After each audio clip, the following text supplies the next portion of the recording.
Hey, it's episode 100 and here we are. That new intro is really, really good. I Yeah, the music courtesy of the one and only Synth Lords. Well, it was Actually, it was Cullen. Andy. Yeah, it was just Andy. from Synth Lords. The guy's clearly mega talented, and then the visual aspect of that as well. Scott Kempick, as always, the guy never fails. So huge thanks to those guys for making that. I mean, that's pretty much the way it's going to be from now on. That nice wee intro, not the cool countdown, but the intro, the Jibber Jabber thing. I think that's bloody smashing. If you're joining us, I've got something special for the 100th episode, man. You want to see it? Go for it. Get a wee birthday cake. What do you mean? What, mate? One, 1, 2, 3. Right, you need to blow it out in the count of 3. Right, 1, 2, 3. Oh, look, you're swearing already. Look at that. That's one of my favourite smells. The smell of success. mate. If you're joining us at home, this is our 100th. Well, it's actually not really our 100th episode. It is kinda, but like we started and we done a wad of episodes, and then we realized that you had to pay to host them, and we're like, oh no. So we just started again and started afresh. So we actually have done more than 100 episodes, but what we've kind of since we restarted it and kind of took the YouTube serious, it's 100 episodes in now. Yeah, and the good thing is we are now paying for it, but it pays for itself, which is and nice. then some. Exactly. Especially when there's anniversaries related to the episodes that we've done, that gets us more views and gets us more money. So that was a good month last month. Ross Gunning says, "Evening, guys. Congrats. Thanks, my man." So Ross has actually been a part of our journey this year as well. For anybody that's watching, that's followed us from the very beginning, we started off as a measly wee podcast that you could only hear, not even on Spotify. It was just Podbean, and it was actually Podomatic. And then we kind of grew, and Ross has kind of helped become a part of that success also recently with the box office banter and the affiliation with Bathgate Cinema, which just for us is it's one of the things we set out to do when we first started doing this podcast. We'd be like, we should review movies and talk about it and all that cool stuff, right? Yep. It was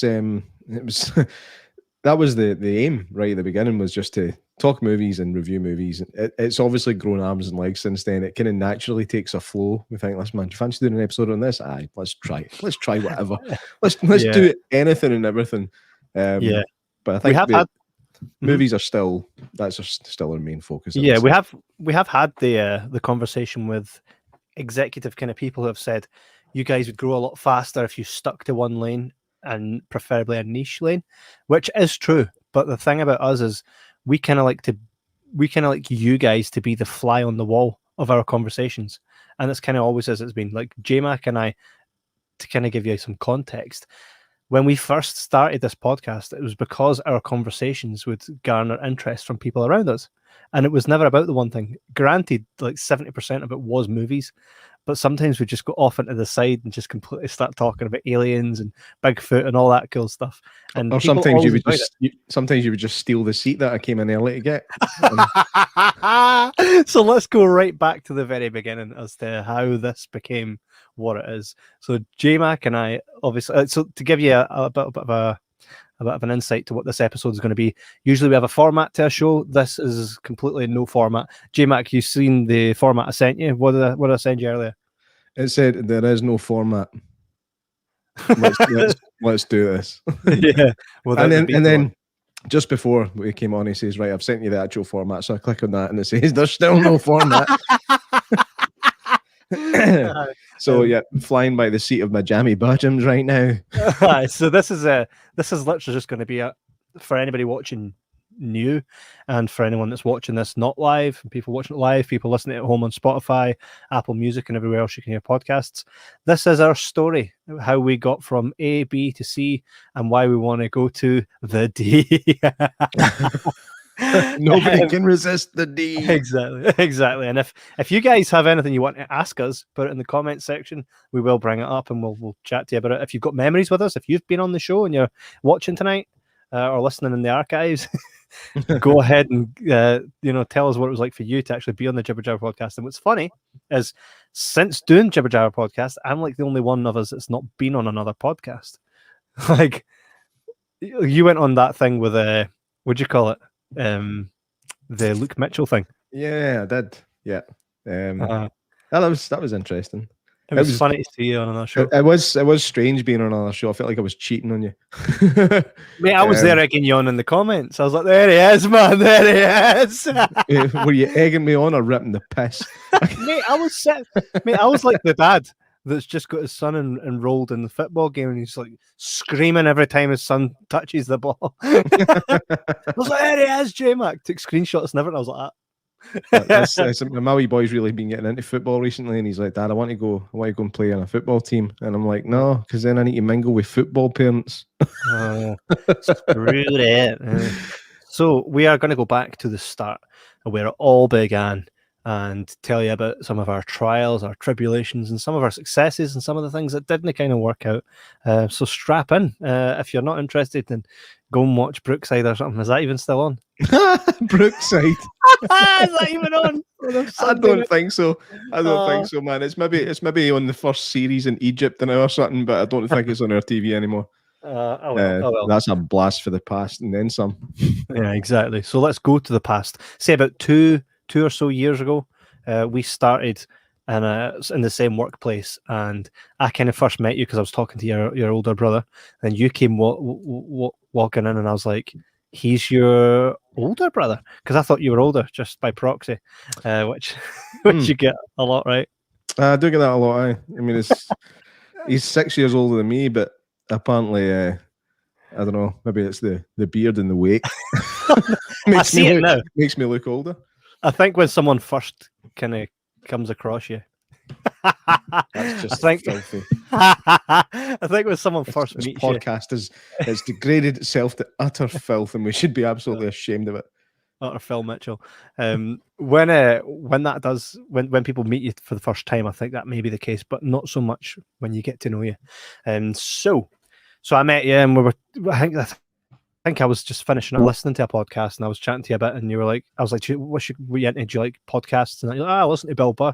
Well, all right, cool. Gave you a couple of recommendations, which I don't think you ever followed up on. Then you got moved onto my shift, right? You got moved onto my shift. I think we started working near each other. And then naturally, when you start chatting about movies, I was like, wait a minute, this guy Ken's movies. We're laughing at. I just remember like the times where you weren't working near me, you're working at our department. I'd look up every now and again, just see you like this. All right, J Mac. Like just doing no work whatsoever and just coming over to a conversation. I was doing work, but just because of my presence there, you just assume I wasn't. I was going from one department to another because I was multi-trained. So yes, on the CV and everything.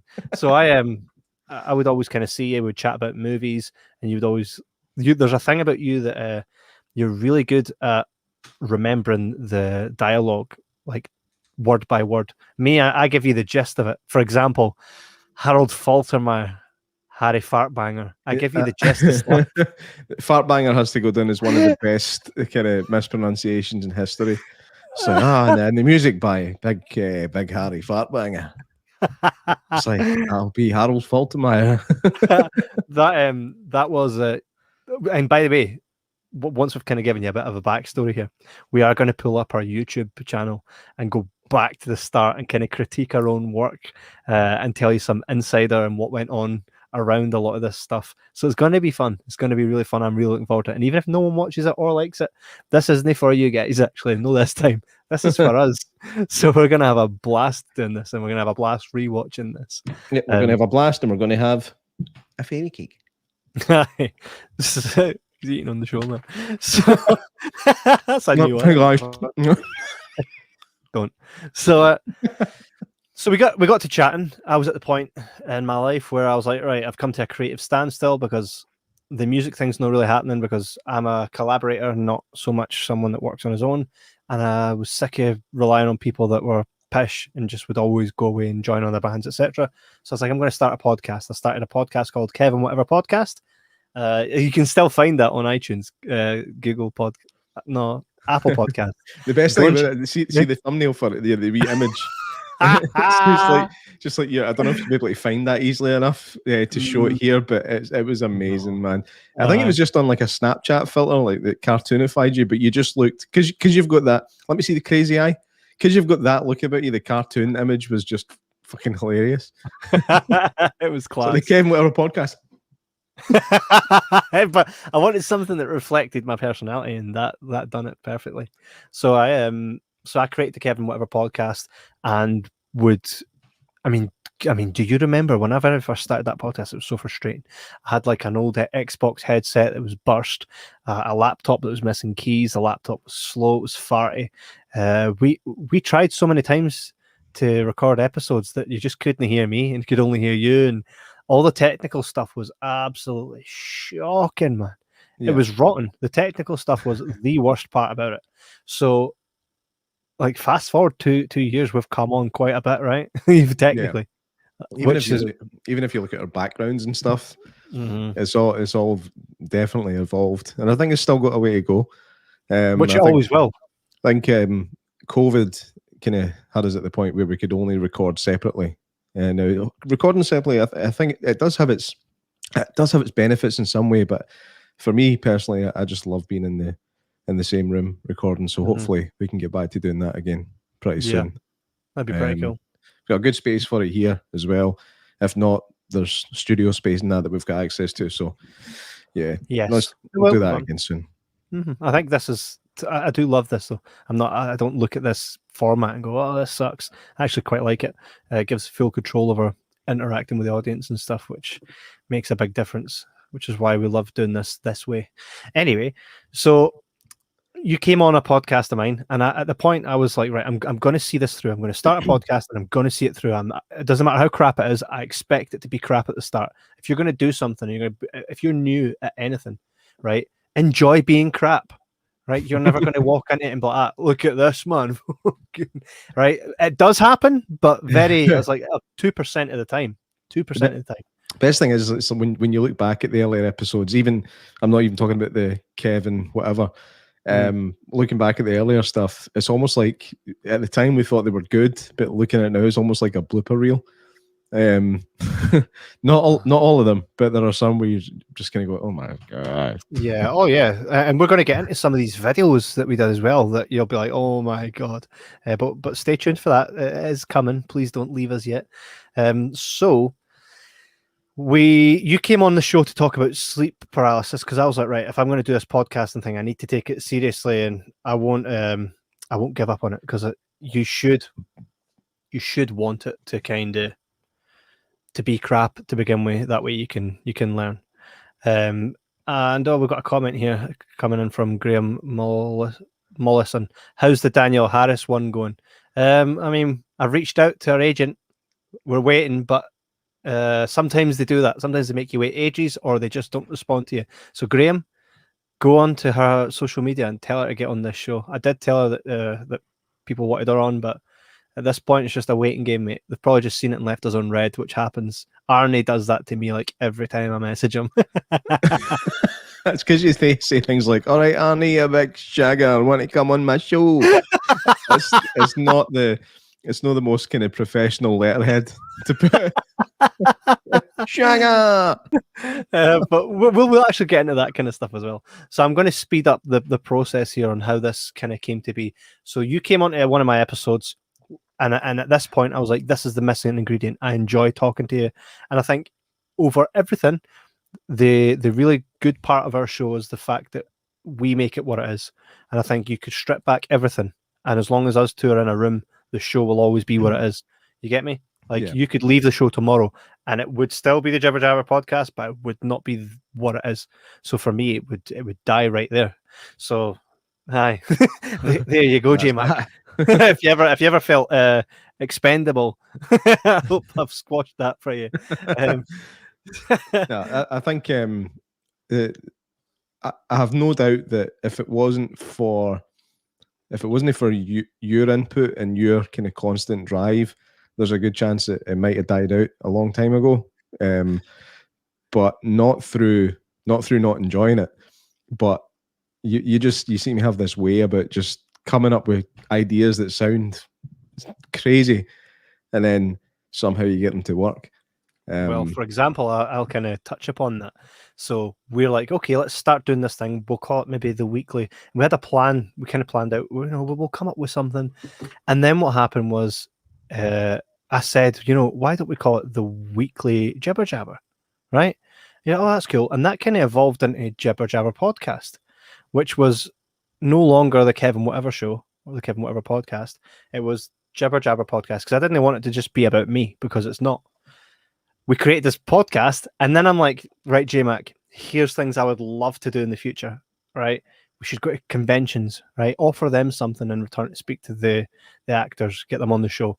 I would also love to go to a cinema and do you remember me saying that? How cool would it be if we could put the movies on that we love and we could do all the promotion and all that cool stuff? Yep. All things that very much came true. And every time we kind of stop and look at the things we're doing, I always say to you, Diamond Guy, because everything that's kind of materialized is stuff that came out of our mouths. Actually, here's something that's really funny. You and I, at this point with this podcast, have made more money than the company we were working for when we met. Mate, that's probably true. No, it's true. They were always making a loss. That's why they went under. Right? We've made more money than Kayam, which had like 300 employees. Mate, that is going on my MySpace. Well, they made like 400 quid. In 1 month. Yeah, but it's funny. It's funny. It kind of presented as this kind of really successful production company, big premises, loads of employees. Were you making money? Nope. Hell no. The really cool thing as well is when we first started this podcast, how many people have said to me, "You'll never make money on a podcast. It'll be done. You'll be done in 4 weeks." Just the amount of people that. Like, there was more people saying, "Who's this guy think he is?" or "Who do these guys think they are?" I'm going a bit out of focus here. Who do these guys think they are? Who's this guy think he is? Never make money. He'll never do this, never do that. And yet, I've never seen a podcast grow as fast as we have in the last 2 years. Not unless you're already famous. That's the annoying thing. Exactly. When the people that are already famous come out with podcasts and they instantly get millions and millions of downloads. Mm-hmm. And it's annoying. And another thing that's annoying is podcasts, like, they started off as like anybody's platform, and it was the space where every man could just kind of get his stuff out. And then you get the National Podcast Awards, and it's always like the BBC that win it, it's a bit unfair. We're kind of cobbling things together to make a show, and it's the BBC that are the ones that kind of come out on top every time, and it's just no fair on the wee guys. It's no fair. Kevin seems to have disappeared, and unlike him, I don't have this ability just to keep talking and bringing things along. So I'm just going to sit here and stare awkwardly. I'm gonna go home now. No. In all seriousness, though, unbelievable, right, J Mac? This is a first. Mate, this has never happened in 100 episodes. This has never happened. Imagine this. So what's just happened is my PC's just completely been like, "Oh, we came up with an error," and completely shut down. And I think that's basically because I said, "Yo, we've never had we had all these technical issues, and now they're gone." I can't get over this. What the hell? This never happens. I can tell you're waiting. You're waiting on it to come back up. You're like restarting. What the hell was that all about? I hope nobody's tuning in now to see this. There's people laughing using the laughing emojis. So where were we there when my computer just decided to completely smash? We were talking about how it's kind of unfair that the people that have already got huge followings start podcasts and just steal all the traffic, basically. Well, and I suppose you've got the podcast awards, National Podcast Awards. It's always like the BBC that win it, and it's like, oh, that's not fair. The podcast started as something for every man, and it's just been stolen.